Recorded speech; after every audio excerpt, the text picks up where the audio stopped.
One Man's Family, brought to you every weekday night at this time, transcribed by Miles Laboratories, makers of Alka-Seltzer, and many other fine, dependable pharmaceutical products.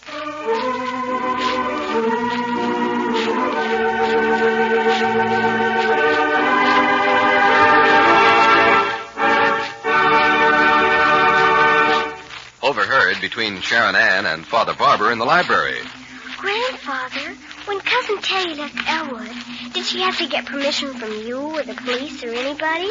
What's all this? Who's been talking to you? And what did the lady say to the judge to get a divorce? Grandfather, please tell me. Mommy won't tell me anything about it. So that's how it is with the Barbours today. How many times have you heard it said that the know-how is the important thing? Well, I want to let you in on a little tip, folks. When you've been out late, had late refreshments that threaten to result in acid indigestion, take Alka-Seltzer before you go to bed. That's right, before you go to bed. And here's what. Alka-Seltzer will relieve that upset, uneasy feeling in your stomach, so you'll sleep better and wake up feeling better next morning. It's a simple thing to remember, a simple thing to do, but mighty important. It's the know-how in beating the discomfort caused by acid indigestion. Try it and see, won't you? Get Alka-Seltzer at any drugstore.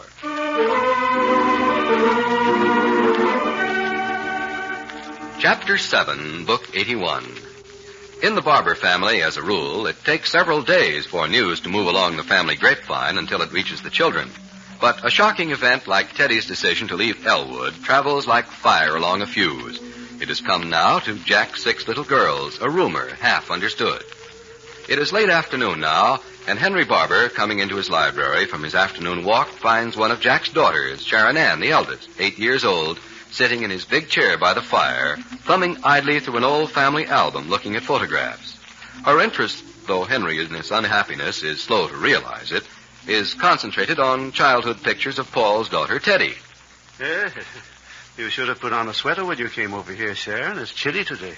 I'm hot-blooded, Grandfather. Oh, you are, eh? Is that so? Grandfather? Yeah? How old was Cousin Teddy when Uncle Paul adopted her? Yeah? Oh, let me see. About your age, I think, Sharon. Yes, about 8 years old. Is she about 8 years old in this picture, Grandfather? What have you got there? Oh, the album. Which one? Here, where she's on the horse. Yeah. That's Teddy when she first came to us. Here, let me sit down beside you. There's one here where Uncle Paul is helping her up on the seawall. See? Doesn't she look happy? Yeah. Why did Uncle Paul adopt her? Oh, she was such a sad little girl. Her parents were gone. Dad? Yeah. Teddy had been very lonely, you know. Now, you can imagine how it would be. Oh, yes, it would be awful, Grandfather. Yeah. But then, suddenly, here she was in this big house with all sorts of new relatives. Yes.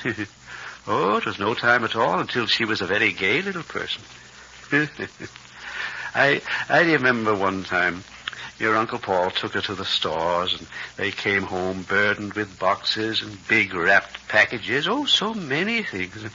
And later that afternoon, I found Teddy sitting on the floor of her dark closet, grinning from ear to ear.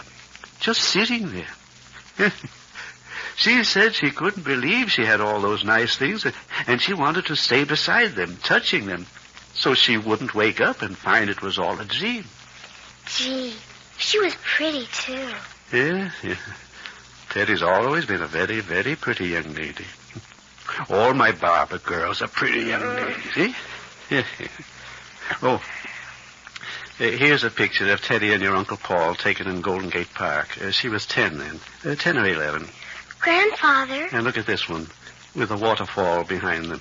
That must be at Yosemite. Grandfather, when a lady leaves her husband, does she have to ask anybody? And here's... Huh? What did you say? When a lady doesn't like her husband anymore and packs up and leaves him, does she have to ask anybody? Huh? When Cousin Teddy left Elwood, did she have to ask you or the police? What's all this? Who's been talking to you? And what does the lady say to the judge to get a divorce? Please tell me, Grandfather. My mommy won't tell me anything about it. Oh, now, Now, we aren't discussing things like this, are we, Sharon? No. Where do you little girls hear these things? Is Teddy going to get a divorce? Now, you children shouldn't speculate about these things, Sharon. No, this is nothing for a pretty little head like yours. No, my dear. Now, you learn this right now. When you hear rumors and gossip about any people in our family, you must never repeat a word of it to outsiders. Oh, we won't. We never would. We keep our lips buttoned up. That's what Daddy says, to keep our lips buttoned up, and we do it, except upstairs in our rooms. But please, did Cousin Teddy ask you or the police or anybody? Or can a lady just decide she doesn't like her husband and go downtown and get a divorce? Sharon, there's not going to be a divorce in our family. We just don't believe in divorce. No, we won't talk about this anymore. Now, let's look at some of these later pictures, eh? Mary Lou said Teddy had moved in with some other nurse somewhere, and we don't even know who it is. And Now, that's enough. Your cousin Teddy is spending a few days in the city with an old friend. Yes. A girl named Maudie Pemberton. Yes. We know who she is, and soon Teddy will call us here, or come to see us. Oh, I wondered where you were, Maudie. I'd have known I'd find you out here in the kitchen. Yeah. How are you, Teddy? Doing a little ironing. Any phone calls for me? Hey, you don't need to iron my things, for goodness sake. Oh, I have the iron hot, Teddy. Only takes a minute. How are you, Lamb? No messages at all? No, not yet. Look, you sure they know where you are? Oh, sure. They know where I am, all right. Well, it could be they're waiting for you to phone them, you know. I'm not going to go running to Paul, Maudie. If he doesn't love me enough to telephone or write a note, then I'm not going to see any of them ever again. Hey, don't dramatize it. They haven't had time to do much of anything. Oh, Maud, they're really such a wonderful family. I wish I could convey to you what it was like when I was a scared little kid. Paul took me into that big house. I was the happiest child in San Francisco, in the world. One day Paul stared at me and said, "Why do you go around with your fingers crossed?" I was too shy to tell him, and I tried to remember not to keep them crossed. Well, you know, these two fingers just ache right now. Unconsciously, all the way home from the hospital, I was doing this. Just the way I used to. Hoping there'd be a message. And that's pretty silly. You know, Lamb, I'm tumbling to something about you. What? Well, usually when a gal leaves her husband, she runs him down for his bad qualities. Or builds him up for his good ones, depending on whether she wants him back or not. But you're kind of unique. Why? You hardly ever mention Elwood. Doesn't he figure in this somewhere? Now, in my time, I've loaned my shoulders to many a gal with husband trouble, but you're the only one I ever met who spends all her time talking about her father. You haven't seen Paul. You don't know.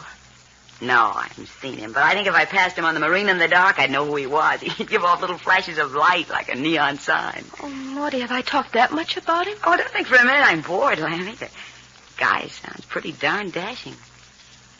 Tell me something. What does Elwood look like? Elwood? Yeah. You know, Teddy Elwood, your recent husband, the guy in Santa Fe. Oh. Tall, short, fat, medium. I got no more mental picture of Elwood than I have of the other side of the moon. Oh, medium height, freckles, red hair. Not really. Oh, he's nice. He's a nice person. He sunburns easily. He's kind of earnest and works hard. Always tries to do the right thing. Oh, I don't know. He's just Elwood. I see. Well, there's your uniform all ironed, honey. Oh, thank you, Maudie. Let's get out of this kitchen, go in where it's comfortable. Come on, honey. You know, I drove through the Seacliff district this afternoon after I got off duty. You did? Now, don't get excited. I didn't talk to a soul. But I thought maybe you hadn't heard from those people because they were away or something. At that Sky Ranch or somewhere. Oh, Maudie, why didn't you tell me what happened? Teddy, nothing happened. It was a nice, sunny day, and I wanted some air. Here, sit down. So I thought I'd take a look at the Barbour place. I even toyed with the idea of dropping in. Oh, no. Oh, well, I thought better of it myself. Saw 2 or 3 little girls playing around outside. Oh, Jack's daughters. Yeah, I figured they were. And I think I saw Father Barbour. Oh, yes? What was he doing? Well, I saw him, 5 or 6 blocks before I got there. I realized afterward he was probably Father Barbour. Fine-looking man. Oh, Maudie was out for his walk. You didn't see Paul? I didn't see anybody else, Lammy. I just drove by. So, they're there. It makes me kind of sore they haven't called you. Matter of fact, it makes me doggone sore. Oh, gee, It startled me. I'll get it. Oh, my. I almost slipped. Oh, hello? Hello? Oh, no. No, it isn't. Huh? No mail. No message. Now wrong number. Now, honey. Oh, I don't know why I even hope, Maudie. They're not any of them going to call me. I'm an outsider, really. And I made a mess of my marriage. Oh, Maudie, all my life, no matter how bad things were, or how lonely, I could always cling to the fact that I had Paul. And I haven't anyone anymore. I haven't Paul anymore. I'm right back where I was when I was 8 years old.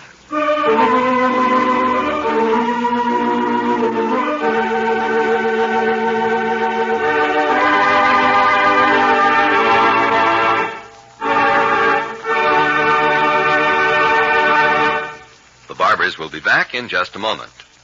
This is the danger season for colds, friends, so be prepared. Get a package of Tabsin from your drugstore and keep Tabsin on hand all of the time. That's Tabcin, Tabsin, the bright red tablets in the bright red package. If you've never tried this new and different type tablet from symptoms of a cold, you really owe it to yourself to find out how Tabsin can help you. Yes, when you take cold, take Tabsin quick. Tabsin is especially formulated to help check the sniffles and sneezes of your cold. Tabsin helps to ease the headache and reduce the fever which so often accompany a cold. Tabsin is a coated tablet, easy to swallow. It leaves no unpleasant aftertaste, and it offers most complete relief from cold symptoms. Yes, we feel sure you'll be satisfied with Tabsin. There's no finer combination formula that medical science has developed. And friends, I repeat, you owe it to yourself to find out how Tabsin can help you when you're suffering with the miseries of a cold. Be sure you ask for Tabsin, Tabcin, Tabsin, the bright red tablets in the bright red package, made by the makers of Alka-Seltzer.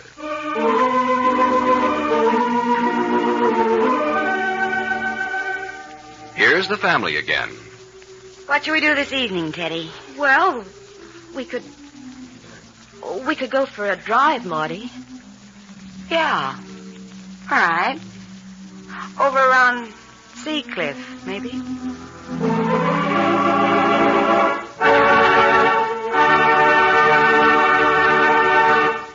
Friends, remember to try Tabsin for relief of your cold symptoms. Yes, when you take cold, take Tabsin quick. Feel better quick.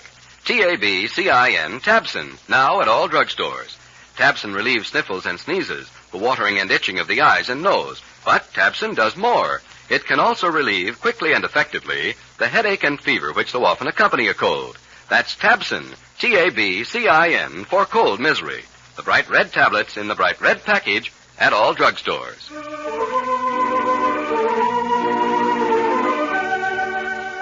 One Man's Family is brought to you every weekday night at this time, transcribed by Miles Laboratories, makers of Alka-Seltzer. Tomorrow, Paul meets Maudie Pemberton.